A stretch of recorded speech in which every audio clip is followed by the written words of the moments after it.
सत्सङ्गत्वे निस्सङ्गत्वं निस्सङ्गत्वे निर्मोहत्वं निर्मोहत्वे निश्चलतत्वं निश्चलतत्वे जीवन्मुक्तिः पुनरपि जननं पुनरपि मरणं पुनरपि जननी जठरे शयनम् इह संसारे बहुदुस्तारे कृपया पारे पाहि मुरारे। सर्ववेदांत सिद्धांत सार संग्रहम आचार्य पादैहि कृत प्रकरण ग्रंथम सर्ववेदांत सिद्धांत सार संग्रहम வேதாந்தத்தில் இருக்கக்கூடிய சகல தத்துவங்களையும் சாரமாக ஒரு இடத்துல எல்லாருக்கும் புரிகிற மாதிரி, பிகினர்ஸுக்கும் புரிகிற மாதிரி ஏன் அப்படி எழுதினார்? இந்த கிரந்தத்தை படித்த பிறகு ஆச்சாரியார் பாஷ்யத்தெல்லாம் படிச்சா, சங்கர பாஷ்யம் படிச்சா புரியும். இல்லைன்னா சங்கர பாஷ்யம் கேட்கும்போது நிறைய விஷயங்கள் நமக்கு தெரியாது. சமாதி அப்படின்னு சொல்லிட்டு போயிடுவார் அவர். என்னடா அது சமாதிய சொல்றாரா, சமாதிய சொல்றாரா, பிரிண்டிங் மிஸ்டேக்கா, இந்த டவுட் எல்லாம் வேண்டாமாங்க. சமாதின்னா நமக்கு என்னன்னு தெரியும். சமஹா, தமஹா, திதிக்ஷா, உபரதி, ஸ்ரத்தா, சமாதானம், இதுதான் சமாதி அப்படின்னு தெரியும். சமாதி அப்படின்னு சொன்னாங்க, சமாதி விகல்பக சமாதி, சவிகல்பக சமாதி, அசம்பிரஜாத் சமாதி, சம்பிரஜாத் சமாதி அப்படின்ற விஷயங்கள்லாம் தெரிஞ்சதுனால ஆச்சாரியர் பாஷ்யத்தை ரசிக்க முடியும். ஆகையினால பாஷ்யத்தை படிப்பதற்கு முன்னாடி இருக்கக்கூடிய எய்டு அப்படின்னு சொல்லலாம் இந்த புத்தகத்தை. ஆனா எய்டுன்னு சொல்றதுனால இதுல குறைவா இருக்கான்னு இல்ல, எல்லா விஷயத்தையும் அழகா சொல்லிட்டு புரியுற மாதிரி சொல்லிவிடும். அதுக்காக எழுதப்பட்டது இது. ஆல் அண்ட் சண்ட்ரி சாஸ்திரத்துல பிரவேசம் இல்லாம இல்லையா, இப்போ பெரிய பெரிய கிரந்தங்கள்லாம் படிக்கணும், உங்க மீமாம்சா நியாயம் தெரிஞ்சிருக்கணும், தார்க்கிக ஞானம் கொஞ்சம் இருக்கணும், வியாகரண ஞானம் இருக்கணும். அதெல்லாம் இருந்தாதான் நம்ம அப்ரோச் பண்ண முடியும் இல்லையா. நம்ம ஆச்சாரியார் பாஷ்யத்துக்கு ஜஸ்டிபிகேஷன் அப்பதான் கிடைக்கும் நம்ம படிக்கிறதுக்கு. அதுக்காக இந்த எய்டுக்காக பண்ணது இந்த புக்கு. அதுல எல்லா விஷயத்தையும் சொல்றான்றதை பார்த்தோம். அதுல முக்கியமா வேதாந்தத்துக்குள்ள வருது. வேதாந்த சித்தாந்தத்தை நமக்கு புரிந்து கொள்ள வேண்டும் ஆனால் நமக்கு அருகதை வேணும். அருகதை வேணுமே ஆனால் நமக்கு 4 குவாலிபிகேஷன் வேணும். என்ன? நித்யானித்ய வஸ்து விவேகா, இஹாமுத்தார்த்த பலபோக விராகா, சமாதி சர்க்க சம்பத்தி, முமுட்சுத்துவம், இந்த 4 வேணும் அப்படின்னு சொன்னார். அதுல நித்யானித்ய வஸ்து விவேகா பத்தி விவேகமானது ரொம்ப முக்கியம் அப்படின்னு சொன்னார். மோட்சத்துல அடுத்தது வைராக்கியத்தினுடைய இம்பார்ட்டன்ஸ் சொன்னார். வைராக்கியம் ரொம்ப இம்பார்ட்டன்ட். அது பாட்டுக்கு ஒரு 70 ஸ்லோகத்துல வைராக்கியத்தை பத்தி சொன்னார். அதுக்கப்புறம் சமா, தமா, உபரதி, திதிக்ஷா, ஸ்ரத்தா, சமாதானம் அப்படின்னு இப்படி ஒரு 6 விஷயங்களை சம்பாதிச்சு ஆகணும் அப்படின்னு சொன்னா. அப்படி சம்பாதிச்சு ஆகணும்னு சொன்னா அந்த விஷயத்தை சொன்னார். சமா ஆதி அப்படின்னா சமம், தமம், உபரதி எல்லாம். அப்போ அந்த 6த்தையும் டீடைலா எக்ஸ்பிளைன் பண்ணணும் அப்படின்றதுக்காக சமம் அப்படின்னா என்ன? சாதாரணமா நம்ம சமம் அப்படின்னாக்கா என்ன புரிஞ்சிருந்தோம்னா மனோ நிகிரகா சமஹா அப்படின்னு புரிஞ்சிருந்தோம். இவர் என்ன பண்ணார்? சமத்தை பத்தி விஸ்தாரமாக சொல்லிட்டே வந்தார். மனப்பிரசாதம்னா என்ன, சப்தாதி விஷயங்களை எப்படி விஷம் மாதிரி நினைக்கணும், தீவிர முமுட்சுத்துவம் வரணும், இதுக்கு பேர் தான் சமம் அப்படின்லாம் சொல்லி வந்து கடைசியா இல்லையா முடிச்சார். எப்படி முடிச்சார் அப்படின்னாக்க சமம் எனக்கூடியதை சமாதி சர்க்க சம்பத்தின்னு ஆரம்பிச்சவர் கடைசியா ஒரு 16 உபாயங்களை சொல்லி இத முடிக்க போறார் இல்லையா. அப்படியாச்சு. என்ன சொல்றார் அப்படின்னாக்க 105வது ஸ்லோகத்துல நம்ம பார்த்தோம். 105, 106, 107, 108 இதுல அவர் என்ன சொன்னார் அப்படின்னாக்க 105, 106, 107, 108 என்ன சொன்னார்? பிரம்மச்சரியம், அஹிம்சா, தயா, பூதேஷு அவக்ரதா, விஷயேஷு வைத்ருஷ்ணியம், சௌச்சம், தம்ப விவர்ஜனம், சத்தியம், திருமமதா, ஸ்தைர்யம், அபிமான விவர்ஜிதம், ஈஸ்வர தியான பரதா, பிரம்மவித்பிஹி சகஸ்திதிஹி, ஞானசாஸ்திரைக பரா, சமதா, சுகதுக்கயோஹ, மானானாம் ஆசக்திஹி, ஏகாந்தசீலதா அப்படின்லாம் சொல்லி ஒரு 18 விஷயங்கள் சொன்னார். அத ஸ்லோகத்துல என்ன சொன்னார் அப்படின்னா, பிரம்மச்சரியம் 1, அஹிம்சை 2, அப்புறம் சகல பிராணிகளிடத்திலும் தயை, அப்புறம் அவக்கிரதா கோணல் இல்லாத தனம் அப்படின்னா என்ன அர்த்தம், நேர்மையாக இருக்கக்கூடியது, அப்புறம் விஷயங்கள்ல ஆசை இல்லாமல் இருக்கிறது, அதுக்கப்புறம் பியூரிட்டி, அதுக்கப்புறம் தம்பம் இல்லாம இருக்கிறது, அப்புறம் சத்தியத்தை கடைபிடிப்பது, அப்புறம் மமத்தை என்னோடது அப்படின்னு எதையே நினைக்க கூடாது அப்படின்னு சொன்னார். அதுக்கப்புறம் எல்லாத்திலையும் ஒரு ஸ்திர புத்தியோட இருக்கணும் அப்படின்னாரு. அதுக்கப்புறம் அபிமானத்தை தவிர்ப்பது, don't have attachment with anybody, you will be in trouble. யார் மேலேயும் ஓவரா அபிமானம் எல்லாம் காமிக்காதீங்க. இந்த மரியாதை என்ன கொடுக்கணுமோ அந்த வஸ்துவை வஸ்துவா தான் ட்ரீட் பண்ணும். எனக்கு ரொம்ப பிடிக்கும் அப்படின்னு அந்த எனக்குன்ற வார்த்தையும் பிடிக்கும்ன்ற வார்த்தையும் அது கூட சேர்க்காதீங்க. as long as it is useful I will use it, அவ்வளவுதான். அதுக்கு மேல அதுக்கு மரியாதை கொடுக்காதீங்க. அதுக்கு பேர பார்த்தீங்கன்னா அது அபிமானம் ஆயிடும். அது உங்களை அது இல்லைன்னாக்க நீங்க இல்லாம வாழ முடியாம போயிடும். அதனால யாரும் வஸ்துவோ மனுஷர்களோ யாரு இருந்தாலும் சரி, என்ன மரியாதை கொடுக்கணுமோ அந்த மரியாதை தான் கொடுக்கணும். அதுக்கு மேல நீங்க பாசத்தை வச்சுட்டீங்கன்னா you are going to be in trouble. அந்த விஷயத்த சொன்னார். அப்புறம் ஈஸ்வர தியானம், எப்ப பார்த்தாலும் ஈஸ்வர தியானம் பூஜா புனஸ்காரத்திலேயே இருக்கணும். அப்புறம் ஆல்வேஸ் வேதாந்திகளோடையும் பிரம்ம வித்துக்களோடையும் தான் சம்சர்க்கம் வச்சுக்கணும் அப்படின்னா. அப்புறம் ஞான சாஸ்திரம் ஒண்ணுத்துலதான் ஈடுபடணும். பாக்கி இருக்கக்கூடிய இந்த பஜனை, இந்த உபாசனை, இந்த கர்மா இதெல்லாம் கொஞ்சம் கொஞ்சமா தவிர்த்து கொண்டே வர வேண்டும். அப்புறம் சுகம் துக்கம் எது வந்தாலும் சமமா இருக்கிறதுன்றது ஒரு பெரிய ட்ரைட் கத்துக்கணும். அதுக்கப்புறம் என்ன, யாராவது பிரைஸ் பண்ணா உடனே அது ஏதோ அசல் பிரைஸ் பண்றதுன்னு நினைக்கிறேனே தவிர அவன் பிரைஸ் பண்ணாங்கன்னு அது உங்களுடைய மைண்டுக்கு ஏற்றிக்கவே கூடாது. யார் புகழ்ந்தாலும் அந்த புகழ் உங்களுக்கு மைண்டுக்குள்ள ஏற்றிக்கவே கூடாது. அது ஏதோ அவருக்கு காரியம் ஆகணும்னு புகழ்ந்தாரு சார், அவ்வளவுதான். அதை புரிஞ்சுட்டு அப்படி விட்டுட்டீங்கன்னா மாட்டிப்பீங்க. அவர் அப்படி புகழ்ந்தார், விவாதத்துல எனக்கு போனா நல்லா மதிப்பு வரும், இவருக்கு என்ன ரொம்ப ஆசை இப்படின்னு நீங்களா அசீவ் பண்ணி கடைசியில நீங்க தான் வருத்தப்படுவீங்க. ஆகையினால அது கூடாது அப்படின்னு சொன்னாங்க. அப்புறம் தனித்திருந்து பார்க்கணும். யாரு எதுக்குமே ஒரு ஆளை எதிர்பார்க்க கூடாது. நீங்க தனியா பண்ணக்கூடிய சிரமம் இருக்கணும், வீட்டுல தனியா இருக்கணும். இது ரொம்ப முக்கியமான ஒரு இந்த ஜனசம்சதி இல்லாம இருக்கணும் அப்படின்னு இதெல்லாம் பகவத்கீதையில சொன்னதெல்லாம் இது அப்படி லிஸ்ட் போட்டு இவர் சொல்றாரு இல்லையா. அதுக்கப்புறம் மோட்சத்துல எப்பொழுதும் ஆபத்தான் இருக்கணும், திருப்பி இந்த உலகத்துல பார்க்க கூடாது அப்படின்னு நினைக்கணும் அப்படின்னு சொன்னார். இது எல்லாத்தையும் பகவத்கீதையில 13வது சாப்டர்ல நமக்கு எல்லாம் சொன்னார். இதெல்லாம் நமக்கு எதுவுமே புதுசு கிடையாது. ஆனா திருப்பி ஒரு தடவை திங்க் பண்றோம். அது திங்க் பண்றதுனால என்ன ஆகுது, நமக்கு இதெல்லாம் ஞாபகம் வருது, நம்ம இது உள்ள ஈடுபடுவோம் இல்லையா. கொஞ்சம் அப்படி இப்படி போயிருந்தா கூட திருப்பி நமக்கு ஞாபகம் வந்துடும். அது கரெக்டா ஒரு தப்பு பண்ணும்போது, ஒரு கோபம் வரும்போது டக்குன்னு இது ஞாபகம் வரும். ஐயோ கோவப்படக்கூடாதுன்னு சாஸ்திரம் சொல்லியிருக்க, நம்ம இப்படி அசரத்தனமா கோவப்பட்டோமே, நமக்கு யாருக்கும் உரிமை இல்லை அப்படின்னு புத்தியில ஏற்றி இருக்குன்னா அடுத்த தடவை கோபம் வராது இல்லையா. அதுக்காக சொல்றது அமானித்வமதம்பித்வம் அஹிம்சா சாந்திரார்ஜவம் ஆச்சாரியோபாசனம் சௌச்சம் தைரியம் ஆத்ம விநிகிரஹா அப்படின்னு பகவத்கீதையில இது எல்லாத்தையும் அவர் சொன்னார். அத சொன்ன அங்க எப்படி சொன்னார் அவர், அங்க பாக்கணும். ஏத ஞானமிதி புரோக்தம் அப்படின்னாரு. அங்கேயே தகராறு வந்துருக்கு. நம்ம இதெல்லாம் ஞானம் இல்லையே, ஞான சாதனமாச்சே. அதான் ஞான சாதனத்தையே ஞானம்னு சொல்றது வழக்கம் இல்லையா அப்படின்னு சொல்றதுனால அவர் சொன்னார். அதுக்கு ஒரு எக்ஸாம்பிள்லாம் சொன்னார். நம்ம அண்ணன் தான் விஷமா இருந்தா கூட நம்ம என்ன சொல்றோம், அந்த அன்னத்துல விஷம் கலந்ததுன்னு சொல்றோமா, ஐயோ விஷம் சாப்பிடாத அப்படின்னு தானே சொல்றோம். அப்படி சொல்றது சாதனத்துமா இருக்கக்கூடியதை தவிர கூட சொல்லுவோம். அப்படின்றதுனால ஞான சாதனத்தையும் ஞானம் என்று பகவானானவர் சொன்னார் பகவத்கீதையில அப்படின்னு பார்த்தோம். இதுல இந்த 18 நம்ம லிஸ்ட் பண்ணோம். ஒரு தடவை ரீகேப் பண்ணிப்போம். அந்த 18ல பிரம்மச்சரியம், அஹிம்சா, அப்புறம் பூதேஷு தயா, அவக்கிரதா, அப்புறம் விஷயேஷு வைத்திருஷ்ணியம், சௌச்சம், தம்ப விவர்ஜனம், இப்படி 7 விஷயங்களை நம்ம பார்த்து விட்டோம் இல்லையா. இந்த 7 விஷயங்களை நம்ம போன கிளாஸே பார்த்துட்டோம்.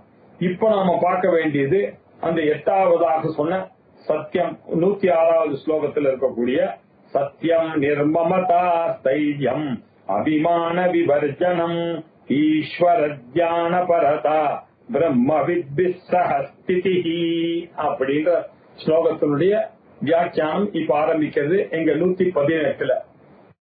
சத்தியம் அப்படின்னா என்ன அர்த்தம் அப்படின்னாக்க, உலகத்துல எது ஸ்வேன திருஷ்டம் சம்யக்ச சுதம் தஸ்யைவ பாஷணம் சத்யமித்யுச்யதே பிரம்ம சத்யம் இத்யபிபாஷணம்.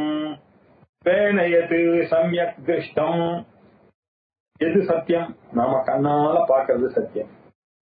நம்மளுக்கு ஆச்சாரியன் நம்மளால மதிக்க தகுந்தவர்கள் சொல்ற வார்த்தையை கேட்பது சத்தியம் இல்லையா? இப்ப நமக்கு இதுல ஒரு தகராறுலாம் வரும், நமக்கு ஜாகிரதையா படிக்கணும். உண்மை யார் சொன்னா என்ன சார், சொன்னா எடுத்துக்க வேண்டியதானே சார் அப்படின்னா தப்பா ஆர்கியூ பண்ணணும். அப்படி எல்லாம் இல்ல, யாருக்கிட்ட இருந்து அந்த வார்த்தை வருதோ அதை தான் நம்ம எடுத்துக்க முடியும். அதுக்கு மீமாம்சையில நிறைய எக்ஸாம்பிள்லாம் சொல்லும், வெளியில சொல்ல முடியாத எக்ஸாம்பிள்லாம் சொல்லிருக்கு. என்னதான் ஈஸ்வரனுக்கு பூஜை பண்ணோம்னா கூட பால அதை நாய்த்தோல் எடுத்துன்னு வந்தா நம்ம பூஜை அருகமா ஆகுமா? அது ஆகாது இல்லையா? அத மாதிரி இதுக்காக சொல்றது, யார் சொன்னா என்ன சார் அதுல இருக்கிற நல்லதை எடுத்துக்கணும்னு ஒரு சமாதானத்துக்கு சொல்றது தவிர அப்படிலாம் இல்லை. யார் சொல்லணுமோ அவர் சொல்றதுதான் நீங்க எடுத்துக்கணும். யாராவது கண்டவன் வந்து அவன் வந்து நல்லதை சொல்றான்னு ஆரம்பிச்சான்னாக்கா அவனுடைய வாழ்க்கையே ஒரு மாதிரியான வாழ்க்கை. யார சொல்றேன் நம்ம படிச்சுன்னு சொல்ல வேண்டாம். நம்ம கொஞ்சம் அவன்லாம் வந்து நமக்கு பிலாசபி எல்லாம் கத்துக் கொடுக்க முடியாது. நல்லதை சொல்றேன்றத சொல்றதுக்கு அந்த பக்திரு கௌரவம் ரொம்ப முக்கியம். அப்பதான் ஸ்ரோத்ரு கௌரவம் இருக்கும். பக்தாக்கு கௌரவமே இல்லைன்னா அவன் சொல்ற வார்த்தைக்கு என்ன கௌரவம் இருக்கும்?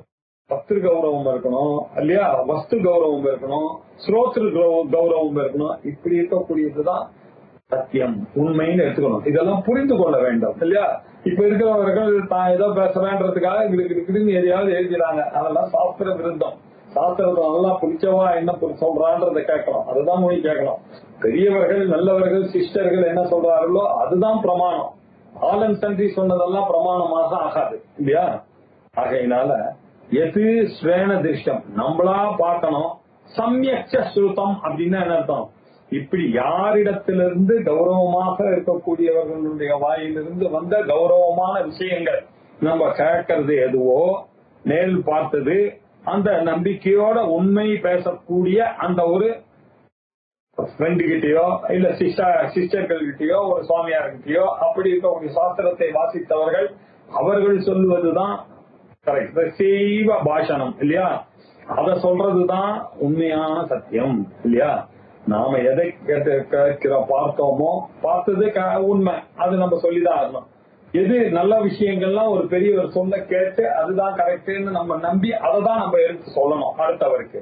இப்படி ஸ்வேன எது சம்யக் திருஷ்டம் சுதம் ச தஸ்யைவ பாஷணம், அதைத்தான் நாம பேசணும். சரி, இதைதான் சத்தியம் இது உச்சதே, இதைதான் சத்தியம் சத்தியம் என்று சொல்லப்படுகிறது. இன்னொரு சத்தியம் நம்ம மனசுல ஞாபகம் வந்துருச்சு சார். சத்தியம்னா இது சாதாரண சத்தியம். நம்ம பேசிட்டு இருக்கிறது லோக்கல்ல சொல்றாலும் இல்லையா, எல்லாம் இது உண்மை சார் அப்படின்றது. அது உண்மைதானே சார் அப்படின்றது உண்மைதானே? காத்தால சூரியன் உதிக்கிறது உண்மைதானே? சூரியன் அஸ்தமிக்கிறது உண்மைதானே? சந்திரன் வர்றது உண்மைதானே? அமாவாசையில சந்திரன் இல்லன்னு சொல்றது உண்மைதானே? இந்த உண்மைகள் இல்லையா? இன்னொரு உண்மை இருக்கு. அது என்ன? இதெல்லாம் எந்த உண்மையிலிருந்து வந்ததோ அந்த உண்மை இல்லையா? ந சூரியோ பாதி ந சந்திர தாரகம் நேமா வித்யுதோ பாந்தி குதோயம் அக்னி தமேவ பாந்தமனுபாதி சர்வம் தஸ்ய பாசா சர்வவிதம் விபாதி. ஆமாப்பா, எனக்கும் சந்திரன் ஆனவர் தோசைக்கல் மாதிரி தான் தெரியார், உங்களுக்கும் தோசைக்கல் மாதிரி தான் தெரியார், இவளுக்கும் தோசைக்கல் மாதிரி தான் தெரியறாரு. ஆனா உண்மையா அதுவா இல்லையே? நம்ம எல்லாருக்குமே தெரியும் அது உள்ள பெரிய சந்திர மண்டலமே இருக்கு அப்படின்றது. அதனால என்ன ஒண்ணு அதேதான் நம்ம யூஸ் பண்றோம். குழந்தைக்கு சாதம் ஊட்டும் போது சந்திரன் பார் நிலா பார் அப்படின்னு நம்ம சொல்றோமே தவிர உள்ளுக்குள்ள நமக்கு தெரியுமா தெரியாதா? தெரியும். இப்போ இந்த உலகமானது உருண்டை, நம்ம எப்படி இருந்தாலும் உருண்டுதான் ஆகணும் உருண்டைன்னு. ஆனா நம்ம நடக்கும் போது உலகத்துக்கு நம்ம பயப்படுறோமா, தைரியமா நடக்கிறோமா, என்ன ஆகும் அப்படின்னா நம்ம மைண்டுக்கு தெரியும். அது ரொம்ப தூரம் அது உருண்டைன்னா கூட அது எத்தனையோ கிலோமீட்டர்ஸ் எல்லாம் இருக்கு. நம்மளால நடக்க முடியும். நம்ம என்ன கீழெல்லாம் தளிக்கெல்லாம் ஓட முடியாதா? உலகம் உருண்டான்னு சொல்ற, உலகம் உருண்டான்ற நாலேஜ் இருக்கு, மைண்ட்ல இருக்க, பேக்கப் தி மைண்ட்ல. விவகாரத்துல அது இருக்கு. இந்த வியாவகாரிக சத்தியம் இருக்கு இல்லையா, அந்த சத்தியத்தை இப்ப சொன்னார். இதுக்கு பாரமார்த்திகமான ஒரு சத்தியம் இருக்க. அந்த சத்தியம் என்ன? சத்தியம் ஞானம் அனந்தம் பிரம்ம அப்படின்னு பின்னாடி சொல்ல போறது. உபனிஷத். உன்னுடைய உண்மையான நேச்சர் என்ன? சத்து சித்து ஆனந்த ஸ்வரூபம் அப்படின்னு சொல்லக்கூடிய பிரம்ம சத்தியம், ஜெகன் மித்யா, ஜீவோ பிரம்ம இவ, அது ஒண்ணு இருக்கு. அதை இப்போ போட்டு வேதாந்தத்தையும் லோக்கல் லைஃப்லயும் கன்ஃபியூஷன் பண்ணி கூடாது.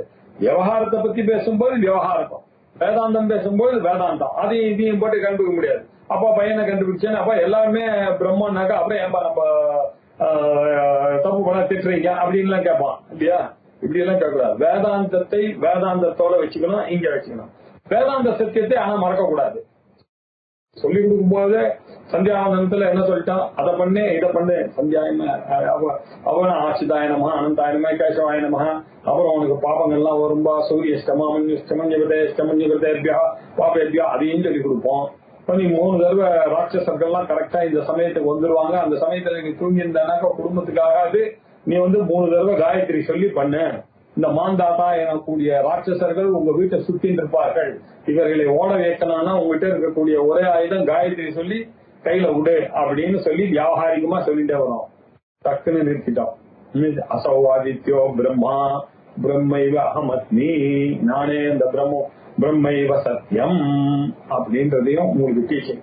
ஏன் அதுவும் வரணும். இதை பத்தி பேசும்போது அதையும் சொல்லணும். அதனாலதான் கன்ஃபியூஷன் வராது. வியாபாரிகத்துல இது உண்மை, இதுக்கு மேல ஒரு உண்மை இருக்கு அப்படின்றது அதை ஞாபகம் வச்சுங்க. பிரம்ம சத்தியம் இத்தியபி பாஷணம், அந்த பிரம்ம சத்தியம் என்பதையும் நீங்க சொல்லித்தான் ஆகணும். எப்போ? மெச்சூரிட்டி வந்த பிறகு இல்லையா? அப்போ ஒரு ஸ்டேஜ்ல வந்த பிறகு அப்ப என்ன பண்ணணும்னா, நிறைய படிச்சவர்களுக்கு நடுவுல பிரம்ம சத்தியத்தை பத்தி தான் நம்ம விசாரம் பண்ணணும். அது வரைக்கும் வியாபாரிக சத்தியத்தையும் விசாரம் பண்ணணும். பிரம்ம சத்தியத்தையும் சேன்னு போட்டார் அவர்.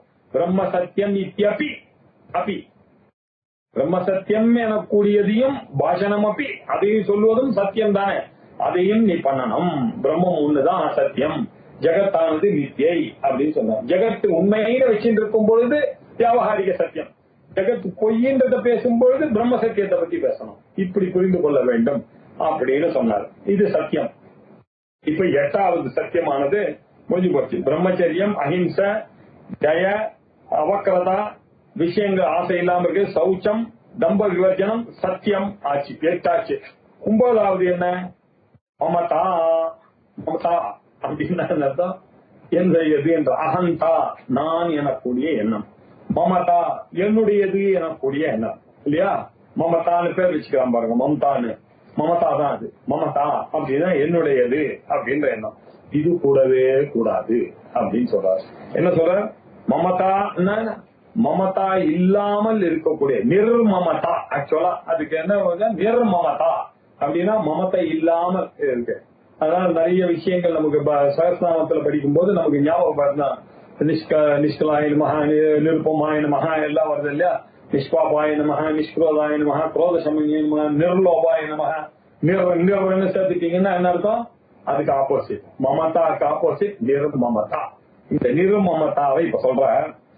தேகாதிஷு ஸ்வகீயத்வ திருடபுத்தி விசர்ஜனம் நிர்மமத்வம் ஸ்மிருதம் ஏன கைவல்யம் லபதே உதஹா.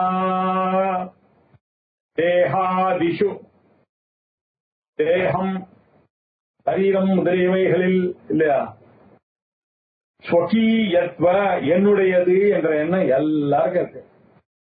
எப்படி இருக்குன்றத பாருங்க. இவனுக்கு என்ன ரொம்ப ஆச்சரியமா இருக்கும். நீ எப்படியா என்னுடைய காலில் எட்டி வச்சுட்டு என்ன அப்புறம் சாரி சொன்னா சரியா போச்சா அப்படின்னு சொல்லுவான். அப்படின்னா என்ன அர்த்தம்? என்னுடைய காலில் இருக்கு. இதே டாக்டர் கிட்ட போறான். ஃபுல்லா இவனுக்கு டயபெட்டிக். டாக்டர் சொல்றான், என்னுடைய கால்னு இவ்வளவு நாள் பெருமையா இருந்தான். உன்னுடைய விரலானது இருக்கிற வரைக்கும் உன் உயிருக்கே ஆபத்து. இந்த விரலை எடுத்தாதான் எடுத்தாதான் உனக்கு அப்படின்னு டாக்டர் சொல்றாரு. அப்ப இவன் என்ன சொல்றான்? பரவாயில்ல, என்ன உயிர் குறைக்கணுமே. அப்ப என்ன ஆச்சு? மகத்துவம் என்ன ஆச்சு? இப்போ நிர்மமத்தா வந்துருச்சு பாருங்க அவனுக்கு. அதனால என்ன, இந்த உடம்ப என்னோடதுன்னு நினைச்சுட்டு இருக்க வரைக்கும் அவனுக்கு ப்ராப்ளம். ஒரு பிரச்சனைன்னு வந்த உடனே அது என்னோடது விடுறான் பாருங்க. இதுதான் இந்த மமத்துவத்தை நன்றாக புரியும். தேகாதிஷு, ஸ்வகீய தேகாதிஷு, என்னுடையது அப்படின்ற ஒரு எண்ணமானது தேகத்துல இருக்க. அது எப்படி இருக்குன்னா திருட புத்தி இருக்கு. எவ்வளவு வேதாந்தம் ரொம்ப அழகா பரமார்த்த சுவாமிஜி சொல்லுவார். அவன் நன்னா வேதாந்தம் படிச்சுட்டார், என்ன நன்னா படிச்சிருக்கார், படிச்சுட்டு நீதான் பிரம்மம் அப்படின்றது நல்லா தெரியும். ஆனா இவர் ஒரு இடத்துக்கு போறார், போன உடனே அங்க பிராமணர்கள் அப்படின்னு கியூ போட்டிருந்தான்னா இவன் நேர போய் அந்த பிராமணர்கள் கியூல நிற்பான். ஆடவர் அப்படின்னு குரு நேர போய் இவன் ஆடவர் கியூல இருப்பான். என்ன கான்பிடன்ஸ் பாருங்க. இவர் எப்படி புருஷனா இருப்பான்.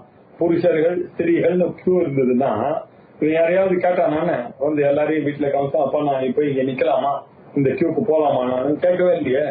அவ்வளவு திருடம் இதுல நான் ஆம்பளை அப்படின்னு நினைக்கிறதுல, நான் பிராமணன் அப்படின்னு நினைக்கிறதுல இல்லையா. ஆனா கொஞ்சம் விசாரிச்சு பார்த்தா எல்லாமே தகராறுதான்றது அவனுக்கு தெரியும் இல்லையா.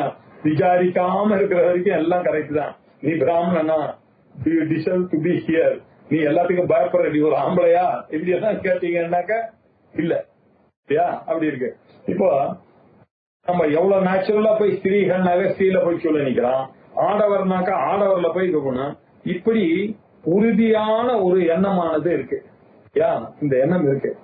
இப்ப சாஸ்திரமானது இவருக்கு சொல்ல வேண்டியப்பா, நீ இந்த ஸ்தூல சரீரம் இல்லப்பா, நீ இந்த சூக்ஷ்ம சரீரம் இல்லப்பா, நீ இந்த காரண சரீரம் இல்லப்பா, இது அன்னமய கோஷம்பா, நீ சாப்பிட்ட அன்னத்தினால வளர்ந்த உடம்புப்பா, உனக்கும் அதுக்கு என்னப்பா சம்பந்தம், அது ஏதோ வளர்றது. You are pervading everywhere. நீ இல்லாத இடமே இல்ல. Why do you limit yourself to this body அப்படின்னு கேட்கறது சாஸ்திரம் சொல்லி கொடுக்கறது. நீ எப்படி மனசானது ராத்திரி நீ தூங்கும் போதுதான் ஒண்ணு இல்லையே, அந்த மனசு ஏதோ காத்தால வந்து உன்னை ஏமாத்துறது, அதோட போய் ஐடென்டிஃபை பண்ணிட்டு ஐ ஆம் ராஜகோபால்ன்றீங்க, என்ன இது, வாட் இஸ் திஸ் அப்படின்லாம் கேட்கறது இல்லையா. நமக்கு சுத்தியானது சொல்லி கொடுக்கறது. தேகத்துல இருக்கக்கூடிய அபிமானங்கள்லாம் போகணும் அப்படின்னு. இன்னும் ஒரு ஸ்டெப் மேல போய் தத்துவ போதம்னு ஒரு புத்தகம் இருக்கு இல்லையா. அதுல ஆச்சாரியார் ரொம்ப அழகா இருக்காரு. எப்படி ஞானம் வரத்துக்கு முன்னாடி இது என்னுடைய வளையல், என்னுடைய உடம்பு, நான் பிராமணன், நான் ஆம்பளை இப்படி எல்லாம் இருந்ததோ, அது எல்லாம் ஞானம் வந்த பிறகு போய் நான் பிரம்மன் அதே நேச்சுரலாக அவனுக்கு வரணும். நேச்சுரலாக வந்துருச்சுன்னா இவனுக்கு ஞானம் வந்துருச்சுன்னு அர்த்தம். அததான் சொன்னார் பரமார்த்தா சொல்லுவார். எப்படி நீ ஆடவர்ல போய் தைரியமா நின்னியோ, பெண்டிர்ல போய் எப்படி இந்த பொம்பளை நின்னாலோ, இப்ப பக்கத்துல ஒரு பண்றான் பிரம்மஞானி இங்க உட்காருங்க, இந்த பெஞ்சில உட்காருங்க அப்படின்னு போனா உண்மையிலேயே என்ன பண்ணணும், எல்லாரும் அங்கதானே போய் உட்காரணும். ஆனா யாரும் அங்க போக மாட்டேன்றோம். என்னன்னாங்க, நீங்க பிரம்மன் தானே, இதுக்கு முன்னாடி சாஸ்திரம் சொல்றதுல நம்பிக்கை இருந்ததுன்னா அங்க போய் தானே உட்காரணும். இல்ல சார் நான் என்ன, இப்ப யார் ப்ராப்ளம், யாருது சாஸ்திரத்துல ப்ராப்ளமா கடவுள் கிட்ட ப்ராப்ளம்? Problem is himself. இவன் தன்னை ஒத்துக்கிறதுக்கு தயார் இல்ல, நான் ஈஸ்வரன் ஒத்துக்க தயார் இல்ல. ஏன்னா இவனுடைய கான்செப்ட் ஆஃப் ஈஸ்வரன் வேற இல்லையா. ஏன் இவனுக்கு வந்து அந்த முன்னாடி எனது நான் அப்படின்னு பழகி பழகி பழகி தன்னையும் அந்த கடவுளையும் அந்நியமாக்கி விட்டான். அதனால இவனுக்கு வரல. ஞானம் வந்துருச்சுன்னா இந்த அந்நியம் இல்ல அப்படின்றது தெரியணும் இல்லையா. அதனால தேகாதிஷு ஸ்வகீயத்துவ திருட புத்தி விசர்ஜனம் இல்லையா. இந்த தன்னுடையதுன்ற உறுதியான எண்ணம் இருக்கு இல்லையா, இதை விட்டு விட வேண்டும். இதுதான் நாலேஜ். இதை விட்டு விடுவது நிர்மமத்துவம் ஸ்மிருதம். இதைதான் நிர்மமத்துவம் மமதா புத்தி அகந்தா. இது பாருங்க, இந்த பாடியில இந்த ஸ்தூல சரீரம், சூக்ஷ்ம சரீரம், காரண சரீரத்துக்கும் எனக்கு சம்பந்தம் இல்லைன்னு சொல்லும் பொழுது, இந்த ஸ்தூல சரீரத்துக்கு வெளியில இருக்கக்கூடிய எம்மண்டாட்டி, என்னுடைய பையன், என்னுடைய வீடு, என்னுடைய புத்தகம், இதெல்லாம் எப்படி உங்களுக்கு சொந்தமாகும்? கொஞ்சம் இதுக்கே ரைட் இல்ல உங்களுக்கு, அகத்துக்கே வழி இல்ல, அகத்துக்கே வழி இல்ல உங்களுக்கு. இதுல மமத்துவம் வேற எப்படி வந்தது? எங்கேயோ இருக்கக்கூடிய போய் யாரையோ ஒருத்தர போய் இவனுடைய இக்னரன்ஸ்னால எனக்கு சப்போர்ட் இருப்பா, இவ்வளவு கல்யாணம் பண்ணிட்டா நான் சந்தோஷமா இருப்பேன், இவனா அச்சீவ் பண்ணிட்டு இப்ப பண்ணிட்டு அவளை சப்போர்ட்டுக்கு கூப்பிட்டு ஒரு குவான்டிட்டி இவனா போய் களத்துல விழுந்து என் பண்ணாச்சு என் புள்ள இப்படி போறாங்க. இந்த மமத்துவத்துக்கு எங்க ரோல் இருக்கு? இங்க அகத்துக்கே வழி இல்ல. மமத்துவம் எப்படி வரும்? இவனுக்கே இவன் பண்ணது தப்பு, இந்த அசடே இது இல்ல, இதுக்கு கொண்டாட்டி புல்லா வருதுன்னாக்க இது என்ன ஆச்சரியமா இருப்பாங்க. மமத்துவம் இது போகணும். நிர்மமத்துவம் ஸ்மிருதம் இல்லையா. இதைத்தான் பெரியவர்கள் நமக்கு சொல்லிக் கொடுக்க. ஸ்மிருதம் அப்படின்னா இப்படித்தான் கருதப்படுகிறது. எது? சாஸ்திரங்களின் வாயிலாக. அது முக்கியம், அது புரியணும். ஏன புதகா கைவல்யம் லபத்தே. இப்படி அறிவதன் மூலமாகத்தான் ஒரு மனிதனானவன் கைவல்யம் எனக்கூடிய மோட்சத்தில் இருக்கக்கூடிய கேவல ஆத்மபாவம் கைவல்யம். ஒண்ணுதான் ஆத்மாவாக நான் இருக்கிறேன், ஆத்மாவை தவிர இரண்டாவதாக நான் இல்லை எனக்கூடிய கேவலம் அப்படின்னு ஒன்றே ஒன்று ஐக்கியம். அந்த அத்வைத பாவம் ஜீவ பிரம்ம ஐக்கியம் வந்த பிறகு பிரம்மமும் இல்ல ஆத்மாவும் இல்ல, இருக்கிறது ஒண்ணுதான், அவ்வளவுதான். அது ஏதோ ஒண்ணு, அதுக்கு பிரம்மன்னு பேர் கொடு, ஆத்மான்னு பேர் கொடு, ஈஸ்வரன் பேர் கொடு, அம்பாள்னு பேர் கொடு, சித்துன்னு பேர் கொடு, சத்துன்னு பேர் கொடு, ஆனந்தான்னு பேர் கொடு, எதாவது கொடுத்துக்கோ, இருக்கிறது அது ஒண்ணுதான். அதுதான் புத்திசாலிகள் பெறக்கூடியது. ஏன்னா இந்த ஒரு எண்ணம் நிர்மமத்துவமோ நிரகங்காரம், அகந்தா புத்தி மமதா புத்தி, இது ரெண்டும் போயிட்டுன்னா அகம் அபிமானம் மமாபிமானம், அகங்காரம் மமகாரம், அகங்காரமும் மமகாரமும் போய்விட்டதே ஆனால் அதுதான் ஞானம். இதைத்தான் கைவல்யம் என்று சொல்லுகிறார்கள் புத்திசாலிகள் அப்படின்னாரு. யாரு? புதஹா. புதஹான வித்வானானவர் இதைத்தான், இந்த மோட்சத்தை தான் அவன் தபத்தே அடைகிறான் அப்படின்னு சொன்னார். இப்போ இன்னைக்கு பார்த்தது சத்தியம் பார்த்தோம், 8வதான ஒரு விஷயம் சத்தியம் பார்த்தோம். 9வதாக அவர் சொன்ன மமதை இல்லாமல் இருக்கிறது நிர்மமத்துவம், அதையும் பார்த்தோம். அதுக்கப்புறம் ஸ்திர புத்தின்னு ஒண்ணு சொன்னார், ஸ்தைரியம் அப்படின்னு ஒண்ணு சொன்னார். ஸ்தைரியம்னா என்ன சார் அப்படின்னா, ஸ்தைரியம் அப்படின்னாக்க என்ன அர்த்தம்? ஸ்திரமாக இருக்கும் தன்மை அப்படின்னு அர்த்தம். ஸ்தைரியம்னா அதான் அர்த்தம். இப்ப அதை பத்தி சொல்றாரு. எதுல அவன் திடமாக இருக்கணும்? குரு வேதாந்த வச்சனைஹி. வேதாந்தத்துக்கு வந்த பிறகு அவனுக்கு சொல்ற குவாலிபிகேஷன் ஞாபகம் வச்சு பண்ணுங்க. இப்ப வேதாந்தத்துக்கு வந்துட்டான், அவனுக்கு கொஞ்சம் அதிகமா தான் சொல்லி தரணும். அவனுக்கு சொல்லி தருது குரு வேதாந்த வச்சனைஹி நிஷ்டிதார்த்தே திருடஸ்திதிஹி ததேக விருத்தியா தத்ஸ்தைர்யம் நைஷ்டல்யம் நது வஷ்மணஹா. குரு இதான் என்ன? துகாரோ அந்தகாரஸ்யாத் துகாரோ தன்னிவர்த்தகா. தூ அப்படின்னால என்ன அர்த்தம்? அஜ்ஞானம், தெரியல, தெரியாமையே இவன் தெரிஞ்ச மாதிரி வாழ்ந்துட்டு இருக்கான் என்ன அப்படின்னா. ருகாரம் அப்படின்னு என்ன அர்த்தம்? வெளிச்சம். எது இருந்தா இருட்டு போகும்? இருட்டை பெருக்கினா போகுமா? இல்லையா? இருட்டை என்ன பண்ணாலும் போகாது. ஒன்னே ஒண்ணுதான், ஒரு குச்சி எடுத்து நீங்க மேட்ச் பாக்ஸ் பண்ணாதான் இருட்டு போகும். இருட்டு போறதுக்கு வேற வழியே கிடையாது. அத மாதிரி நம்ம இந்த இருட்டுல வாழ்ந்து கொண்டிருக்கோம். என்ன, நான் இந்த பாடி தான் நான் நினைச்சிட்டு வீட்டுல உட்காந்துட்டு பண்ணிட்டு இருக்கோம். என்னுடைய உடம்பு என்னுடைய அப்படின்லாம் நினைச்சிட்டு இருக்கோம். இது போகணும்னா இதுக்கு என்ன மாத்திரை? நீங்க என்ன புக்கு படிச்சாலும் இது இன்னும் கொஞ்சம் வளரும், அஜ்ஞானம் இன்னும் கொஞ்சம் ஜாஸ்தியா போறது. நீங்க போனீங்கன்னா யார் அட்வைஸ் பண்ணாலும் இன்னும் கொஞ்சம் அஜ்ஞானத்தை வளர்த்து விடுவாங்க. இப்படிதானே இருக்கு. நமக்கு இருக்கிற புஸ்தகங்கள் எல்லாம், உலகத்துல இருக்கக்கூடிய எல்லா புஸ்தகங்களும் என்னுடைய அஜ்ஞானத்தை வளர்க்கும் விதமாகத்தான். மேலும் மேலும் அந்த கெமிஸ்ட்ரி உள்ளே போய் துணி சம்பாதிக்கிறதுக்கு தான் புத்தி போகும். அந்த மைக்ரோ சயின்ஸ் படிக்க படிக்க படிக்க படிக்க அதேதான் போகும் இல்லையா? அந்த தியரிஸ் எல்லாம் படிக்க படிக்க அதேதான் இன்னும் கொஞ்சம் வளர்ச்சி ஆகிட்டே போகுமே தவிர, இன்னும் கொஞ்சம் அசட்டுத்தனம் பெருசாகிட்டே போகுமே தவிர, ஒரே ஒரு ஞானம் தான் இருக்கு, ஆத்ம ஞானம். அது ஒண்ணுதான் இந்த அஜ்ஞானத்தை போக்கடிக்கக்கூடிய ஞானம். பாக்கி object of knowledge which are available in the world எல்லாம் அஜ்ஞானத்தை விருத்தி பண்ணக்கூடாது, அபிவிருத்தி பண்ணக்கூடியதாக இருக்கக்கூடியது. இன்ஃபேக்ட் அதெல்லாம் ஞானமே சொல்லக்கூடாது, நாலேஜ்னே சொல்லக்கூடாது. நம்மளுடைய லெவல்ல அதெல்லாம் அஜ்ஞானம். அவன் என்ன படிக்கிறான்? அஜ்ஞானம் படிக்கிறான், எம்பிஏ படிக்கிறான்னு சொல்லக்கூடாது. அவனுக்கு ஆல்ரெடி இருக்கக்கூடிய அஜ்ஞானத்தை அபிவிருத்தி பண்ணி கொண்டிருக்கிறான் அப்படின்னு சொல்லணும். உண்மையான ஞானம் என்ன? இந்த அஜ்ஞானத்தை போக்கக்கூடியதான ஞானம். அது எப்படி இருக்கும்? அந்த வெற்றி குச்சியில மட்டும்தான் இருக்கும். அது என்ன? வேதாந்த மந்திரம் தான். ஆகையினால குரு, அதை போக்கக்கூடியவர் யார்? குரு. ஏன்? அவர் தான் இந்த இருட்டை, அவர் கிளாஸுக்கு வரும்போது அவனுக்கு முதல்ல வந்தவொடனே நீதான் பிரம்மான்னு சொன்னா அவன் எழுந்து போயிடுவான். அவனை உட்கார வச்சு அவன் தன்னை இன்டெலிஜென்ட் நினைச்சிட்டு இருக்கான். இவருக்கு தெரியாதா? அவனை இன்டெலெக்ட் மூலமாகவும் அவனை தட்டணும். இந்த உலகம் எப்படிப்பா வந்தது? எல்லாம் வந்தது sir, big bang theory sir. கரெக்டா சொன்ன, பிக் பேங் தியரி தான் அது. முதல்ல என்ன தெரியுமா வந்திருக்கணும்? எல்லாத்தையும் பாக்குறது பிருத்திவியில பாத்துட்டு இருக்க. இந்த பிருத்திவி என்னவாப்பா இருக்கும்? நீ யோசிச்சு பாரு. ஜலத்துல தானே வந்தது அப்படின்னா இவனுக்கு இன்டெலெக்சுவல் பசி இருக்க, அவனுக்கு எல்லாம் லாஜிக்கலா கரெக்ட் சார். அப்ப எல்லார்கிட்டயும் சொல்றேன் sir, I am intelligent fellow. இந்த பிருத்திவியானது ஜலத்துல இருந்தா வந்தது. அந்த ஜலம் இருக்க, அந்த ஜலம் என்னப்பா H2O தானப்பா அப்படின்னா, ஆமா sir correct sir, I am getting convinced. என்ன கன்வின்ஸ் ஆச்சு? இந்த அசலுக்கு ஏதோ கன்வின்ஸ் பண்ண நான் போனோம்னா ஒருத்தன் அக்னியில இருந்து வந்தது. அக்னி எங்க இருந்து வந்தது? வாயுல இருந்து வந்தது சார். அவனுக்கு ஒரு லாஜிக் கொடுக்கணும். வாயு எங்க இருந்து வந்தது சார்? ஆகாசத்துல இருந்து வந்தது சார். ஆகாசத்துல சத்தம் இருக்கா இல்லையா? இப்ப அக்னிலையும் ஒரு சத்தம் தான், ஒரு சவுண்ட் வருது பத்தியா? அதுல ஏன் அது அப்பா கிட்ட இருந்து வந்ததுல இருந்து சத்திய வாயுல இருக்கக்கூடிய அந்த ஸ்பர்ஷம் தொட்டு பார்த்தா அது வருதா? சப்தமும் இருக்கா? ஆகாசத்தை தாத்தா கிட்ட இருந்து வந்ததா? சோ இந்த அக்னிக்கு இந்த 3 குணம் இருக்கா? இந்த அக்னில இருந்து ஜலம் வந்தா அந்த ஜலத்துல பார் சத்தம் இருக்கா இல்லையா? அது நீ நெருப்புல காமிச்சேன்னா சொல்ற தன்மை இருக்கா? அதுக்கும் அதுல இருக்கா? அதுக்கு சவுண்ட் இருக்கா? ஆகாசத்துல இருந்து எல்லாம் இருக்கா?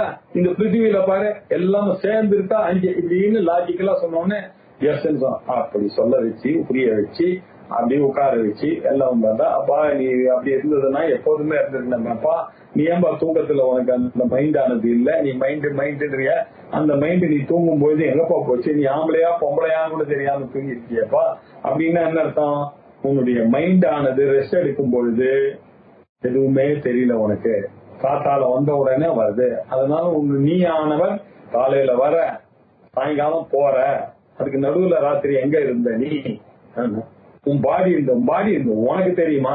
உன் பாடி இருக்கும் போது நான் பக்கத்துல உட்காந்து நான் திட்டினேன், எப்படி தூங்குது பாரு, என்ன காத்தால எழுந்ததுன்னா இவ்வளவு எல்லாம் கலாட்டா பண்ணிட்டு என்ன பேச்சு இது, ஒரு இடவுல தூங்குது பாருன்னு 2 பேரும் அவனை பத்தி பேசி அவனுக்கு தெரியல, தூங்கிட்டு இருக்கான்.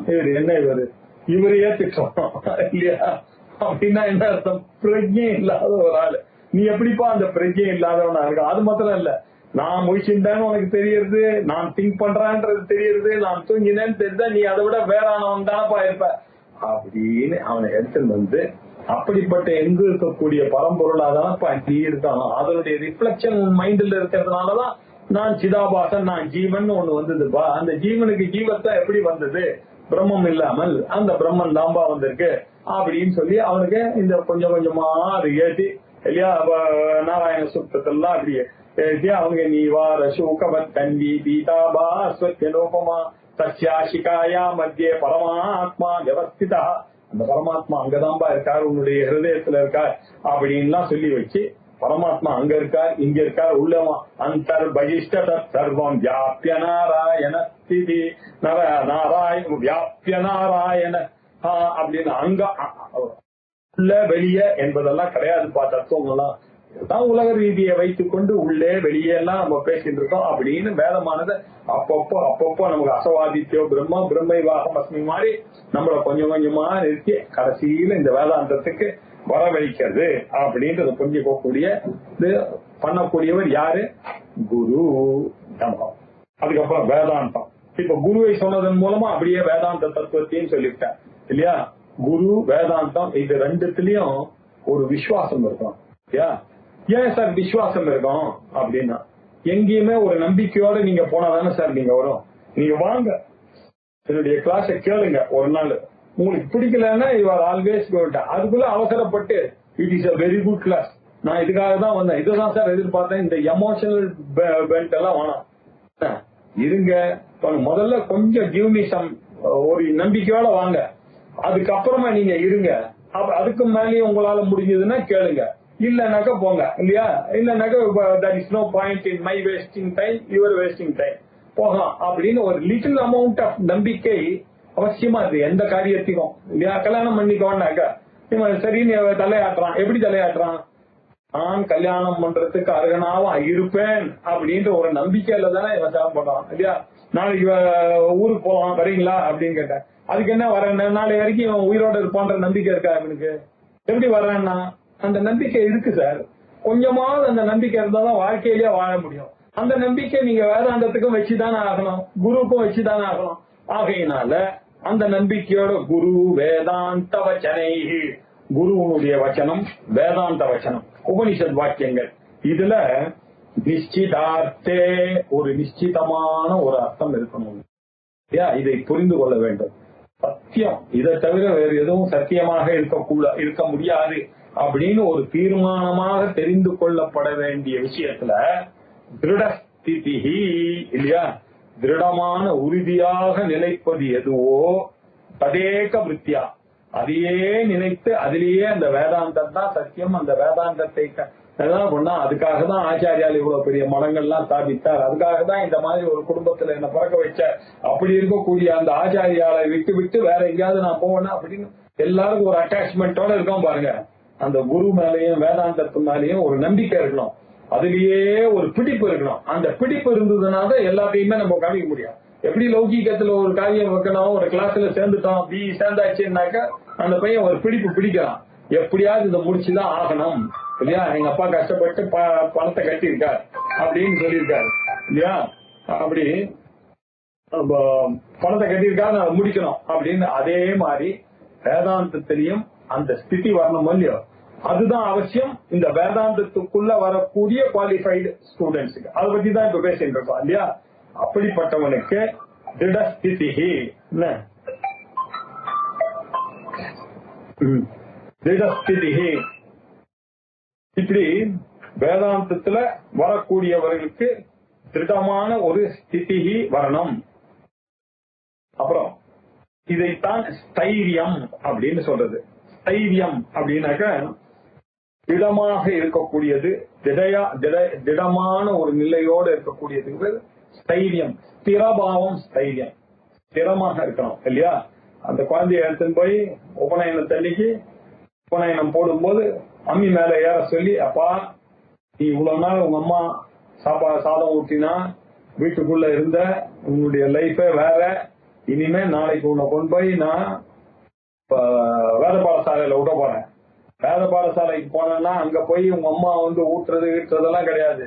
நீயே கிணத்துல தண்ணி இழுத்துக்கணும், நீயே குளிச்சுக்கணும், நீயே ஃப்ரெண்ட்ஸோட போய் காவேரியில குளிச்சுட்டு வரணும், நீயே காத்தால சமிதாதானம் அங்க யாரும் உனக்கு அதெல்லாம் எடுத்து நீயே சமிதாதானத்தை வேண்டிய சமயத்தெல்லாம் எடுத்து வச்சுக்கணும். பக்கத்துல அக்கம் பக்கத்துல இருக்கிற ஃப்ரெண்ட்ஸுடைய ஹெல்ப்பை வச்சுட்டு நீயே வாங்கி தனியாக வாழணும் இல்லையா. இனிமேல் பட்ட அம்மா அப்பா எல்லாம் இருப்பாங்க. இப்ப போனேன்னா கிளாஸ் எப்போ முடிச்சு குரு ஒண்ணு அனுப்புறாரோ அன்னைக்குதான் நீ வீட்டுக்கு வர முடியும். அன்னைக்கு வரைக்கும் அங்க பழைய சாப்பிட்டு அங்கேயே இருக்க வேண்டியதுதான் அப்படின்னு சொல்லி அனுப்புறாள் இல்லையா. இல்லையா எப்படி இருக்கு பாருங்க. அவன் கமிட்டடா போகலாம் இதுக்குதான் இல்லையா. ஸ்தைரியம் அந்த நிலை வரணும், அந்த ஒரு கமிட்மெண்டோட இருக்கான் பாருங்க, அதான் ஸ்தைரியம் அப்படின்றது. இதான் ஸ்திரமாக இருக்கும் தன்மை. இந்த ஸ்திரமாக இருக்கும் தன்மை வரணும்ன்றதுக்காக தான் அவனை அந்த இரும்பு மேல நிக்க வச்சோம் இல்லையா, அந்த அம்மிக்கல் மேல நிக்க வச்சு. அதே மாதிரி அந்த பொண்ணையும் கல்யாணம் தண்ணிக்கு, அம்மா இத மாதிரி ஸ்திரமா இருக்கு, வீட்டுக்கு போற வேலை எல்லாம் உங்க அப்பா அம்மா கொடுத்தா மாதிரி இல்ல இங்க கொடுக்க மாட்டாங்க. இவர் ஜாபிஸ் காத்தால எழுந்துக்கலாம் நீ இல்லையா, பின்தூங்கி முன்னேறணும், அதுதான் உனக்கு இங்க. அதெல்லாம் இங்க உங்க நாட்டுல இருந்த மாதிரி உங்க அப்பா கொடுத்த செல்லாம் இங்க கொடுக்க மாட்டாங்க. நீ போய் ஆத்துக்கார் தூங்கின பிறகு நீ தூங்கணும், ஆத்துக்கார் எழுந்துக்கிறதுக்கு முன்னாடி எழுந்துக்கிட்டு எல்லாத்தையும் ரெடி பண்ணி வைக்கணும். இல்லன்னா கேட்பாங்க அந்த வீட்டுல பெரிய எல்லாம் ஜாயிண்ட் ஃபேமிலி, கேள்வி கேட்கறதுக்கு 25 பேர் இருக்காங்க. உண்ட என்ன பண்ணிருந்த காத்தால, நாங்கெல்லாம் தூங்கலையா, அவனுக்கு என்ன தூக்கம் காத்தால 4 மணிக்கு எழுந்து கூட என்ன வளர்த்தா உன்ன கேட்பாங்க. இதெல்லாம் ஃபேஸ் பண்ணணும், இதெல்லாம் சமாளிக்கணும், கட்சிக்காரிங்க ஒரு சிரிக்கணும், அட்ஜஸ்ட் பண்ணி தான் அந்த வீட்டுக்கு ராணி ஆக முடியும் நீ. அதனாலதான் இத தைரியமா எதிர்கொள் அப்படின்னு அந்த அமைப்புதான். இதான் ஸ்தைரியத்தை வர வைக்கிறதுக்காக தான் இந்த மாதிரி பிராக்டிஸ் எல்லாம் கொடுக்கறது. இதான் ஸ்தைரியம். ரைட், திருடஸ்திதி தத் ஸ்தைரியம். அப்புறம் வஷ்மனஹா நைஷ்சல்யம், சரீரம் இருக்கு இல்லையா, அது அசைவில்லாம இருக்கிறது ஸ்தைரியம் இல்ல இல்லையா. ஸ்தைரியம் வஷ்மனஹா, உடம்பு அசையாம இருக்கிறது அப்படி இருக்கிறது அது ஸ்தைரியம் இல்லை. மனசுல இந்த தைரியம் இருக்கிறது இருக்கு இல்லையா, அதுதான் ஸ்தைரியம் இல்லையா. உண்மையான ஒரு பிடிப்போட இருக்கக்கூடியதுதான் ஸ்தைரியம் அப்படின்னு சொல்றாரு. குரு வேதாந்த வச்சனைகி, ஆச்சாரியர் குருவனுடைய வாக்கியத்திலையும் வச்சனத்திலையும் வேதாந்த வச்சனங்களினால நிச்சிதமான ஒரு அர்த்தம் பண்ணணும். தீர்மானமாக தெரிந்து கொள்ள வேண்டிய விஷயத்துல ஏக விருத்தியா அதையே முடிக்கணும்ன்ற ஒரு மனோவிருத்தியோட திருடஸ்திதி எதுவோ, திடமாக இருக்கக்கூடியது எதுவோ, எது தது ஸ்தைரியம், அதுக்கு பேர் தான் ஸ்தைரியம். அது சரீரம் அசைவில்லாம இருக்கிறதுக்கு பேரு ஸ்தைரியம். சார் அசையாம நின்று இருக்கா சார், என்ன தைரியம் சார். அது இல்ல, அசையாமல் இருக்கிறது அவனுடைய உடம்புல இவன் பண்ற ஒரு தமாஷ், அது ஒரு எக்ஸசைஸ். அது இல்ல, மனசு தைரியமாக இருக்க வேண்டும் அப்படின்னு சொன்னார். சரி ஸ்தைரியமாச்சு. இப்ப 10 ஆயிடுச்சு. 11வது என்ன சொன்னார் அப்படின்னாக்க அபிமானத்தை விடுவது. அப்படி அபிமான விவர்ஜனம். அது என்ன அபிமானம் அதையும் பார்த்துருவோம். வித்யா ஐஸ்வர்ய தபோ ரூப குலவர்ணாஸ்ரமாதிபிஹி சஞ்சாதாஹங்கிருதி தியாகஹ து அபிமான விவர்ஜனம். எல்லாருக்கும் எதனால செவ்வாக சொல்ற பாருங்க, திமிருன்றது எல்லாருக்கும் எதனால வருது? கர்வம் ஏன் எல்லாருக்கும் வருது? வரலாமோ? கர்வம் வரத்துக்கெல்லாம் காரணம் பாருங்க, வித்யா. படிச்சவனுக்கு ஒரு திமிரு வரும். நான் என்ன படிச்சிருக்கேன், நான் கஷ்டப்பட்டு எழுதி படிச்சுக்கேன், ஏஎஸ் எல்லாம் படிச்சுட்டு இங்க வந்து உட்கார்ந்துருக்கேன், நேரத்தி வந்து 8வது படிச்சுட்டு ஓட்டு வாங்கிட்டு எனக்கு போய் சொல்றான் அப்படின்னு ஒரு கோபம் வருது. ஏன்? வித்யா கர்வம் வருது. ஒரு சதசுக்கு போறான், இங்க போனான்னாக்கா என்ன பண்ண, ஒரு 4 சாஸ்திரம் வச்சவர், ஒரே ஒரு சாஸ்திரம் வச்சவர், அவரை பார்த்து இவர் சிரிக்கிறார், புக்க படிச்சுட்டு வந்துட்டானே. இப்படி எல்லா இடத்துலயும் வித்தியினால வரக்கூடியது கௌரவமா இருக்கு. அதனால்தான் பகவத்கீதையில வித்யா வினய சம்பன்னா, ஒரு வித்தியை வரும்போது கூடவே என்ன கொஞ்சம் டெவலப் பண்ணுவதுன்னா சாதாரணமா இருக்கும். எல்லாருக்கும் பின்னாடிதான் நான் இருக்கணும். அந்த ஹியூமிலிட்டி ரொம்ப முக்கியம் இல்லையா? வேதாந்தம் படிச்சிருக்காருன்னா என்ன அர்த்தம்?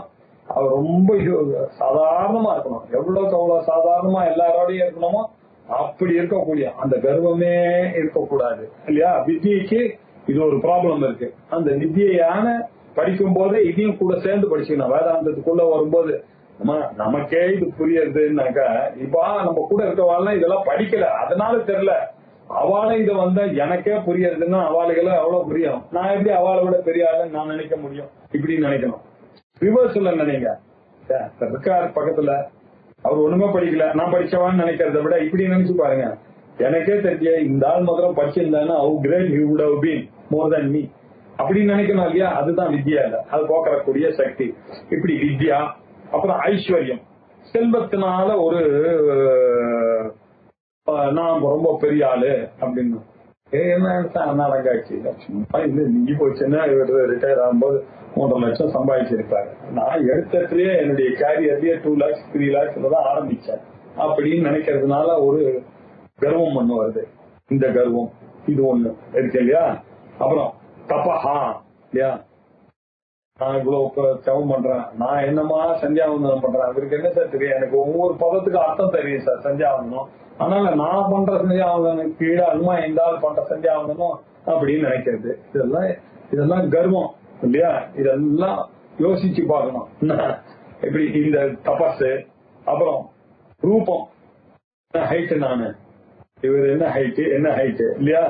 நானும் அவரும் போனோம்னா என்னதான் ரெக்ரூட் பண்ணுவான், இவரையா ரெக்ரூட் பண்ணுவான் என்ன அப்படின்னு நினைக்கக்கூடியது ஒரு கர்வம். அப்புறம் குலம், அதுல ஒரு குலம் தெரியுமா, எங்க வம்சம் என்ன தெரியுமா, எங்க தாத்தா என்ன தெரியுமா, நீ என்ன பண்ணன்றதுதான் இங்க கேள்வி. அதை விட்டுருவான். அப்பா பெரிய ஆளு சார், நல்லா படிச்சிருக்காரு சார், நீ என்ன பண்ண, அப்பா பெரிய ஆளு என்ன தாத்தா வம்சம் சார். பக்கத்துல நின்னா எல்லாரும் எங்க தாத்தா வந்தாருனாங்க எழுந்திருப்பாங்க சார். அவர் இருந்தார்ப்பா, நீ என்ன பண்ண அதானே கேள்வி என்ன. இதுல ஒரு பெருமை என்ன, அந்த காலேஜ்ல படிச்சேன் சார், நானு ஃபர்ஸ்ட் கிளாஸ் காலேஜ் சார், அது எவ்வளவு ஆனானப்பட்ட ரைட் ஆனரபிள் படிச்ச ஸ்கூல் சார் அது அப்படின்னு. போர்டு ஸ்கூல்ல படிச்சேன்னு சொல்ல மாட்டேன், ரைட் ஆனரபிள் படிச்ச. நீ என்ன பண்ண அங்க, அதான் கரெக்ட் இல்லையா? இப்படி படிக்க வேண்டியது. வம்சம், வர்ணம் இல்லையா? அதுல ஒரு ஆணவம், அந்த வர்ணம் சார், இந்த ஜாதி சார், எங்களுக்கு எல்லாம் ஆச்சாரம் தெரியுமா சார்? எங்க ஃபேமிலியில எங்க ரிலேட்டிவ்ஸ் எல்லாருமே ஆச்சாரம். உங்களை மாதிரி ஒரு அப்பா சத்தியா ஒருத்தரை நீங்க பார்க்க முடியாது சார். எங்க ஊர்ல மெட்ராஸ்லயே இருக்காங்களே, ஊர்ல பாருங்க ஆச்சாரம்னா பாருங்க, எப்படி காத்தால போறாங்க, எப்படி யாகம் பண்றாங்க, எப்படி ஒன்னா வராங்க, எப்படி ஸ்நானம், அதுல ஒரு பெருமை இல்லையா? இப்படி இருக்கக்கூடியது. அப்புறம் ஆசிரமத்துல ஒரு பெருமை. கிரகஸ்தாசிரமத்துல இருக்கிறதுனாலதான் என்னால எல்லாம் செய்ய முடியாது. நாம சன்னியாசம் எடுத்துனாக்கா எல்லாம் வேஸ்ட் அப்படிங்க. பாருங்க பேரும் புகழுமா எல்லாரும் நம்ம காத்தால டெய்லி காத்தால வந்துருவார்கள். எவ்வளவு வைதிகர்கள் வாசல்ல வந்து எங்கிட்ட பொண்ணுக்கு கல்யாணம், பிள்ளைக்கு கல்யாணம், கோவில் கட்டுறான், சாருன்னு கேட்டாங்கன்னா எல்லாருக்கும் டொனேஷன் கொடுத்துட்டே இருப்பேன் அப்படின்றார் இல்லையா? ஒரு பெருமை. இப்படி இருக்கக்கூடியது ஆசிரமம். இதனால சஞ்சாதா வித்யா ஐஸ்வர்ய தபோ ரூப குல வர்ண ஆசிரமாதிபிஹி, கல்வி, செல்வம், தபசு, அழகு, வம்சம், வர்ணம், ஆசிரமம் இவைகளினால், இத்தியாதிபிஹி, பிஹி அப்படின்னா பகுவச்சனம், திருத்தீயா பகுவச்சனம், இவைகளினால சஞ்சாத அகங்கிருதி, இதனால உண்டானதுதான் இந்த அகம் கிருதி, அகங்காரம். இதனாலதான் வந்தது அகங்காரம். இந்த அகங்கார தியாகா, இந்த அகங்காரத்தை தியாகம் பண்ண வேண்டும். இதுதான் அபிமான விவர்ஜனம் அப்படின்னு. இததான் சார் நான் அபிமான விவர்ஜனம். கொடுக்க வேண்டிய ரெஸ்பெக்ட கொடுங்க. அதுக்கு மேல கொடுத்தீங்கன்னாக்கா அது அபிமானமாக போயிடும் இல்லையா? வித்தியை இருக்கக்கூடியது ஏதோ நாலு எனக்கும் படிச்சேன் நானு ரைட் அப்படின்னு இருக்கிறத விட்டு நான் படிச்சேன் பாருன்னு அதுக்கு மேல அதை தூக்கிட்டீங்கன்னா அது உங்க மைண்ட போய் தாக்காது இல்லையா? அழகு, இந்த பணம், இதெல்லாம் அதுக்கு வச்சு மதிப்பதான் நீங்க கொடுக்கணும். அதுக்கு மேல கொடுத்துட்டீங்கன்னாக்க அது கர்வமாக பரிணமிச்சிடும். அதுக்கப்புறம் உடுறது கஷ்டமாயிடும். அதுக்கப்புறம் இந்த ஜென்மம் போயிடும், உங்களுக்கு வேஸ்டா போயிடும். அதனால இப்படி இந்த கல்வி, செல்வம், தபசு, அழகு, வம்சம், வர்ணம் இதெல்லாத்தையும் இதனால வரக்கூடிய அகங்காரத்தை விடுவது இருக்குல்ல, இதனால வரக்கூடிய அகங்காரத்தை தியாகம் பண்ணுவது இருக்க, அதுதான் அபிமான விசர்ஜனம் அப்படின்னாரு. இந்த அபிமானத்தை விசர்ஜனம் அப்படின்னாக்கா பூனல விசர்ஜனம் பண்ணு அப்படின்னு பழைய பூனல கைது போட்டு அர்த்தம் இல்லையா? என்ன சொல்றோம் நம்ம? கஷ்மல தூஷிதம் விசர்ஜாமி புனப்புனஹான்றான். விசர்ஜாமின்னா என்ன? விசர்ஜனம் பண்ணிக்கிறேன். எதை விசர்ஜனம் பண்ணிக்கிறேன்? பூனலை, பழைய பூனலை. ஏன்? அது ஜீரணம் ஆயிடுச்சு, அது ஹீட் ஆயிடுச்சு, அது எங்கெங்கயோ போயிட்டு வந்துருது. இனிமேல் அது என் உடம்புல இருக்கிறதுக்கு லாய்க்கல, தூக்கி எறி அப்படின்னு போட்டுறான். புது பூனலை தரித்து விட்டேன் இல்லையா? விசர்ஜனம். அத மாதிரி இந்த அபிமானத்தை விசர்ஜனம், அதை விசர்ஜனம் பண்ணிடுங்க அப்படின்னு சொன்னார். வித்யைஸ்வரிய தபோ ரூப குலவர்ணாசிரமாதிபிஹி சஞ்சாதாஹங்கிருதி தியாகா தூ அபிமான விசர்ஜனம். அதுதான் அபிமானம். தூ இதுவோ என்றால் அபிமான விசர்ஜனம். திரிபிஷ்சகரணை சம்யகே ஹித்வா வைஷைகீம் கிரியாம் ஸ்வாத்மைக சிந்தனம் யத் தத் ஈஸ்வர தியானமீரிதம். திரிபிஷ்சகரணைச்ச, நம்ம கையில 3 இன்ஸ்ட்ருமெண்ட் இருக்கு. என்னென்ன அந்த இன்ஸ்ட்ருமெண்ட்? சரீரம், வாக்கு, மனசு இல்லையா? இந்த 3. எந்த கர்மா செய்யணுமே ஆனாலும் நான் நினைக்க வேண்டும் இல்லையா? நினைத்ததை பேச வேண்டும், பேசுவதைத்தான் செய்ய வேண்டும். 3மே ஸ்ட்ரைட் லைனா இருக்கும். மனசு ஒண்ணு நினைக்கிறது, சரீரத்துல ஒண்ணு பண்றது. அவருக்கு வருது வாங்க வாங்கன்னு காங்காத்தால வந்து தொலைச்சாம்பார் அப்படின்னு மனசுலயே நினைச்சுன்னு கொடுத்தா அது என்ன? That is conflict in you. இந்த கான்ஃபிளிக்ட் ரொம்ப டேஞ்சர். உங்களுடைய மைண்ட கொஞ்சம் கொஞ்சமா அது பொல்யூட் பண்ணிக்கொண்டே போகும். பேசுறது, நினைக்கிறது, செய்யறது 3ம் ஒரே ஸ்ட்ரைட் லைனா இருக்கணும் அப்படின்னு நமக்கு நிறைய கீதாச்சாரியன் சொல்லி கொடுத்திருக்காரு. இதெல்லாம் சரீரம், வாக்கு, மனசு என்ற திரிதிஹி கரணைஹி, இந்த 3 கரணங்கள் நம்ம கையில இருக்கு, இன்ஸ்ட்ருமெண்ட்ஸ் இருக்கு. இந்த இன்ஸ்ட்ருமெண்ட்ஸ்னால வைஷைகீம் கிரியாம், நம்ம உலக விஷயங்களுடைய காரியத்தை எல்லாம் இப்படி எல்லாம் வைஷைகீம் விஷயம் சம்பந்தமானது, விஷயங்களை, வஸ்துக்களை கொண்டதான இந்த உலகில் இந்த விஷயங்களை வைத்துக் கொண்டுதான் நாம் எல்லா காரியங்களையும் பண்ணி கொண்டிருக்கிறோம். அத இல்லையா 3 வித கர்ணங்களால செய்யப்படுகிற இந்த விஷயத்தினால வரக்கூடிய காரியங்கள் எதுவாக இருந்தாலும் நன்கு அதை சிந்தித்து இல்லையா சம்யக் ஹித்வா அத விட்டுவிட்டு சுவாத்மைக சிந்தனம் எது தது ஈஸ்வர தியான நீதிதம். எல்லாத்தையும் இது பாருங்க, காத்தாலன்றது உங்களுக்கு பகவான் கொடுத்த அருள். அந்த காத்தா 5 மணில இருந்து 8 மணி இருக்க உங்களுக்கு அத மாதிரி ஒரு வரப்பிரசாதம் யாருமே கொடுக்க மாட்டான். அந்த சமயத்துல போய் நீங்க தூங்கிட்டு வேஸ்ட் பண்ண முடியாது. காத்தால எழுந்து இந்த உலகத்துல இருக்கக்கூடிய விஷயங்கள் எல்லா பிரச்சனையும் 8 மணி ஆச்சுன்னாக்கா வரப்போறது, உங்களுக்கு போன் வரப்போறது. அவன் போயிட்டான், அவன் விட்டு போயிட்டான், நான் என்ன சார் பண்றது, ஆபீஸ்ல ஒரு 1000 ப்ராப்ளம், வீட்டுல 1000 ப்ராப்ளம் எல்லாம் வரும். அந்த ஒரு காலத்துல மாத்திரம் எல்லாரும் பிஸியா இருப்பாங்க. அந்த சமயத்துல நீங்க என்ன பண்ணீங்க, இந்த விஷயங்கள் எல்லாம் புத்தி போகக்கூடாது. அதே சிந்தனை தான் நமக்கு. அது சந்தியாவந்தனம் பண்ணணும், ஈஸ்வர பூஜையை பண்ணணும், ஆராதனம் பண்ணணும். புத்தி எல்லாம் எங்க இருக்கணும்? ஈஸ்வரன் கிட்ட தான் இருக்கணும். கொஞ்ச நேரத்துக்கு இதுதான் பிராக்டிஸ். மைண்டுக்கு நீங்க கொடுக்கக்கூடிய எக்ஸசைஸ் தான். இல்லையா? இது வந்துட்டீங்க 8 மணி 9 மணி ஆயிடுச்சுன்னா பிரச்சனைகள்லாம் வர ஆரம்பிக்கும். அப்புறம் நீங்க சாமியை கவனிக்கவே முடியாது. காத்தால அந்த கவனிக்கிறத தவற விட்டுட்டீங்கன்னா அதுக்கப்புறம் அந்த சான்ஸ் உங்களுக்கு கிடைக்கவே கிடைக்காது. ஆகையினால என்ன பண்றோம், ஈஸ்வர தியானமானது எப்ப பண்ணணும், இந்த காத்தால ஏன் பண்ணணும் அப்படின்னாக்க, இந்த திரிபிகி கரணேகி, இந்த சரீரம் வாக்கு மனசு எல்லாம் இப்ப மாற போகுது. வைஷயிகாம் கிரியா வந்துட்டு, ஆபீஸ்ல இருந்து போன் வந்துட்டு, பக்கத்துல இருந்து வந்துட்டு, ஹாஸ்பிட்டல்ல சேர்ந்தாச்சுன்னு ஒரு போன் வரும். சார் இன்னைக்கு வரனால ஏன் வரல சார்ட்டு ஒரு பக்குன்னு ஒரு போன் வரும். உங்களுக்காக காத்துட்டு இருக்கோம், இன்னும் கிளம்பல, ஐயோ மறந்துட்டேனே சார்னு எல்லா பிரச்சனையும் வந்துடும். அதுக்கு முன்னாடி இது எதையுமே பத்தி கவலைப்படாம எல்லா விஷயங்கள் வைஷயிகி கிரியான் சமயக்கித்வா, நீங்க டெய்லி பண்ணக்கூடிய வைஷயிகமான விஷயங்களை எல்லாம் விட்டு விட்டு வாத்மைக சிந்தனம் எது இல்லையா, நானே ஆத்மா, எப்படி நான் ஆத்மாவாக இருக்கேன், பிரம்ம சத்தியம் ஜெகன் மித்யா, இப்படி எல்லாம் வருது, வேதாந்தம் இப்படி சொல்றது அப்படின்னு சிந்தனை பண்ணக்கூடியதுக்கான நல்ல டைம் என்ன பார்த்தால இல்லையா.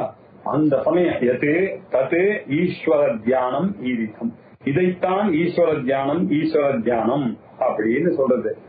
ஒரு பாயிண்ட் வைக்கிறார் பாருங்க, சுவாத்ம பத்தி நீங்க நினைப்பதுதான் ஈஸ்வர தியானம் சொல்றாரு. இதை நோட் பண்ணி வச்சுக்கிறேன், பின்னாடி இதெல்லாம் எக்ஸ்பிளைன் பண்ணுவார்.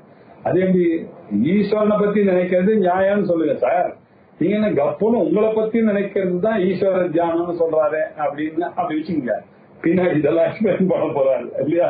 எப்படி ஈஸ்வர தியானமும் செல்ஃப் நாலேஜும் ஈஸ்வரன் நாலேஜும் ஒன்று, ஆத்ம அத்தியாத்ம நாலேஜும் அதிதெய்வகமாக இருக்கக்கூடிய நாலேஜும் எப்படி ஒண்ணு, ஆதி பௌத்திகமாக இருக்கக்கூடிய நாலேஜும் ஆதி தெய்வீகமாக இருக்கக்கூடிய நாலேஜும் ஆத்தியாத்மிகமாக இருக்கக்கூடிய நாலேஜும் எப்படி அப்படின்றதெல்லாம் பின்னாடி பார்க்க போறோம். இப்பொழுதைக்கு டேக் ஃபார் கிராண்டட் ஆத்மா சிந்தனமா பண்றதுதான் ஈஸ்வர தியானம் பார்த்தாலே. ஏன்னா சூடாமணியில பக்தினா என்னன்னு கேட்டாரு. நம்ம என்ன நினைச்சிட்டு இருக்கோம், சாமிக்கு பண்றதுதான் பக்தின்னு. ஸ்வஸ்வரூபானுசந்தானம் ஏவ பக்திரித்யபிதீயதே, உங்களுடைய சொரூபத்தை நினைக்கிறதுக்கு பேர் தான் பக்தி அப்படின்னு என்ன அர்த்தம் சொல்லக்கூடாது. சொன்னா புத்தி பேதம் வந்துடும். அதனால நீங்களா புரிஞ்சுக்கணும், உங்களுடைய சொரூபத்தை நினைப்பதற்கு பெயர்தான் பக்தி அப்படின்னா பாக்கி என்னன்னு நீங்க நம்மளா புரிஞ்சுக்கணும். அல்ல பக்தி சாமகிரிகள்லாம் நிறைய இருந்தாலும் அதுல எது ஸ்வஸ்வரூப அனுசந்தானம் பக்திரித்யபிதீயதே, ஸ்வஸ்வரூப அனுசந்தானம் ஏவ பக்திரித்யபிதி, இதைத்தான் பக்தின்னு சொல்லப்படுறார். விவேக் கிரந்தங்கள்லாம் ரொம்ப கிளியரா சொல்லிருக்காரு. உங்களை பற்றி நீங்க நினைப்பதற்கு பேர் தான் பூஜைன்னு பேரு. அதுக்குதான் அவர் பூஜை பண்ணிட்டு இருக்காருன்னா என்ன அர்த்தம், இந்த பூஜையை பண்ணிட்டு இருக்கிறாரு. புஷ்பத்தை எடுத்து ஒரு சாமி மேல போற பூஜை இல்ல, ஒரு கல்லு மேல போறதில்ல. அவனுடைய ஆத்மாவை அவன் நினைக்கிறான் பாருங்க, அதை தியானம் பண்ணிக்கிறான் பாருங்க, அதுதான் பூஜை, அதுதான் பக்தி ரீத்தியபிதீயத்தேன்னு சொல்லியிருக்கு. இங்க என்ன சொல்ற, சுவாத்மைக சிந்தனம் எது, தன்னுடைய ஆத்ம வஸ்துவையே மனசனால நினைத்து சிந்தனம் பண்ணி கொண்டிருக்கிறானே, மெடிடேட் பண்றானே, எது தத்து ஈஸ்வர தியானம் ஈரித்தம் சொல்லி கொடுத்தாரு பாருங்க. அப்படி வேதாந்தத்துக்குள்ள அப்படி உங்களை கொண்டு கொஞ்சம் கொஞ்சமா எடுத்துன்னு வந்துட்டாரு பாருங்க. அதுக்கப்புறம் ஸ்திதிஹி அப்படின்னாரு, சாயா இவ சர்வதா வாசஹா பிரம்மவித்பிஹ சஹ ஸ்திதிஹி. எப்பொழுதுமே நீங்க என்ன பண்ண தெரியுமா, இது ஒரு புது நாலேஜ். சத்சங்கத்வே நிசங்கத்வம், சங்கத்வே மோகத்வம், நிர்மோகத்வே நிச்சல தத்துவம், நிச்சல தத்துவே ஜீவன் முக்தி அப்படின்னாரு. சத்சங்கம் ரொம்ப அவசியம். இங்க if you are in the bad company of people, bad things தான் வரும் இல்லையா. நல்லவர்களோட இருந்தனா எப்ப பார்த்தாலும் பூஜா புனஸ்காரம் அங்க போறது, இதுல ஈடுபடுறது, அதுல ஈடுபடுறதுன்னு உங்க மைண்ட் சதா சர்வகாலம் நல்ல விஷயங்களிலேயே சுத்தி கொண்டு இருக்கக்கூடியது இல்லையா. அதுதான் சத்சங்கத்தினுடைய பலம். இது எப்படி இருக்கணும், அந்த சத்சங்கம்னாக்க எப்படி இருக்கணும், முதல்ல சத்சங்கத்தை புரிஞ்சுங்க. சோ நல்ல எண்ணத்துல நீங்க பாட்டு இல்லைன்னா வீட்டுல உட்காந்து சினிமா பார்த்துட்டு சீரியல் பார்த்துட்டு இருக்கிறதுக்கு பதிலா பஜனைக்கு போறது தப்பு இல்லை. பஜனைக்கு போயிட்டே இருந்தாங்கனாக்கா அதுல என்ன உங்களுக்கு வரும், முக்கியமான மந்திரோபாசனங்கள் எல்லாம் பண்ண வேண்டாமா, பூஜை எல்லாம் பண்ண வேண்டாமா, பூஜை எல்லாம் பண்ணணும், சரி கொஞ்சம் இம்ப்ரூவ்மெண்ட். அதுக்கப்புறம் பண்ணலாம், அதுக்கப்புறம் என்ன இம்ப்ரூவ்மெண்ட், தனியா இருக்க பழகுங்கள். பூஜையாவது கீஜையாவது சுவாத்ம சிந்தனம் ரொம்ப அவசியம். இந்த ஸ்டேஜுக்கு எடுத்துன்னு வரணும். அதுக்கு ஸ்டேஜ். இந்த ஸ்டேஜ் ஆனது என்ன சொல்றது, சத் சங்கம்னா இப்ப என்னாச்சு, பஜனைக்கு போற சத் சங்கம், உபாசனைக்கு போற அந்த மண்டலி, அதுக்கப்புறம் பூஜை பண்ற மண்டலி, இதெல்லாம் தாண்டி இப்ப என்னாச்சு வேதாந்த கோஷ்டி உள்ள சேர்ந்துட்டான். அதுக்கப்புறம் என்ன, பிரம்மவித்தை அறிந்தவர்களோடயே இருக்க பழகணும். எப்ப பார்த்தாலும் வேதாந்தத்தை அறிந்தவர்களோட மட்டும்தான் பழகிறதுன்னு வச்சுக்கணும். எப்ப போனாலும் இந்த கிளாஸ் அந்த கிளாஸ் என்ன வேதாந்த சிந்தனையை தவிர இல்லாம எப்பெல்லாம் ஆப்பர்ச்சுனிட்டி கிடைக்கிறதோ அப்பெல்லாம் எப்படி பண்ணணும் அப்படின்னா, சாயா இவ நம்ம உடம்பு எப்படி நிழலானது நம்மளையே பகிர்ந்து வருகிறதோ அந்த மாதிரி நம்ம என்ன பண்ணோம், பிரம்மவித்பிஹி ஸ்தஹ வாசஹா, இந்த பிரம்மவித்தவர்களாக இருக்கிறார்களே எப்பொழுதும் பிரம்ம ஞானிகளோடு இருந்து வசித்து வருவது இருக்கு தெரியுமா, அவர் கூடவே இருக்கிறது தான். நிழல் போலவே அவர்கள் பின்னாடியே போனோம். அப்பதான் புது புது வார்த்தைகள்லாம் நிறைய வரும். குரு பின்னாடி போனோம். எப்ப பார்த்தாலும் குரு என்ன சொல்றான்னு கேட்கணும். அவரோட நீங்க போனீங்கன்னா, வெளியில போனீங்கன்னாக்க ஒரு ஊருக்கு போனா நிறைய அவரோட போனா நிறைய கத்துக்கலாம். அவர் இதை இப்படி டீல் பண்ணுவார், இதை இப்படி பண்ணுவார், அவர் இப்படி வரும், இந்த புத்தகத்தை படித்துக் கொண்டே போடுவார், இதை இப்படி சொல்லுவார், அப்படி கழிச்சுட்டு அப்படிதான் சுதாசிவ சமாரம்பாம் பகவத் பாத மத்தியமாம் அஸ்மத் ஆச்சாரிய பரியந்தான். இப்படி இந்த நாலேஜ் ஆனது இப்படி வளர்ந்து கொண்டு இருக்கணும்னாக்க இப்படிப்பட்ட பிரம்ம வித்துகளோட குருக்களோடையும் சிஸ்டர்களோடையும் நாம இருக்க பழகி கொள்ள வேண்டும். அப்பதான் நமக்கு எப்ப வேதாந்த கிளாஸ் இருந்தாலும் அங்க போறது நமக்கு தெரிஞ்சதான் நிறைய புது விஷயங்கள். ஒரு தடவை ஒரு புத்தகத்தை படிக்கும் போதும் இல்லையா, இந்த தடவை நம்ம கீதா கிளாஸுக்கு போகும்போது இது புரிஞ்சுதான், இது நோட் பண்ணவே இல்லையா, அடுத்த அதே கிளாஸுக்கு போகும்போது அடுத்த தடவை அது இன்னும் கொஞ்சம் விசேஷமா புரியுது நமக்கு இல்லையா. அப்படி இவ்வளவு விஷயங்கள் இருந்தா இந்த ஆங்கிள் நம்ம பார்க்கவே இல்லையே, அப்படி அவளோடயே இருந்தா நிறைய நாலேஜ் இப்படி டெவலப் ஆகும். அதனால சதா சர்வ காலமும் அவளுடைய நிழல் மாதிரி அவள் தொத்திலே இருக்கிறது இருக்கு இல்லையா, அதுக்கு பேர் தான் திதிஹின்னு பேரு அப்படின்னு சொன்னார். இதுக்கு பேர் தான் திதி, எப்பொழுதும் கூட வசிப்பது அப்படின்றது. அவர்கள் கூடவே இருக்கிறது தான் திதிஹி அப்படின்னு 13 ஆச்சு. இதனுடைய மேல் பாகத்தை பார்க்கலாம். ஓம் பூர்ணமத பூர்ணமிதம் பூர்ணாத் பூர்ணமுதச்யதே பூர்ணஸ்ய பூர்ணமாதாய பூர்ணமேவாவசிஷ்யதே. ஓம் சாந்தி சாந்தி சாந்தி. ஹரி ஓம்.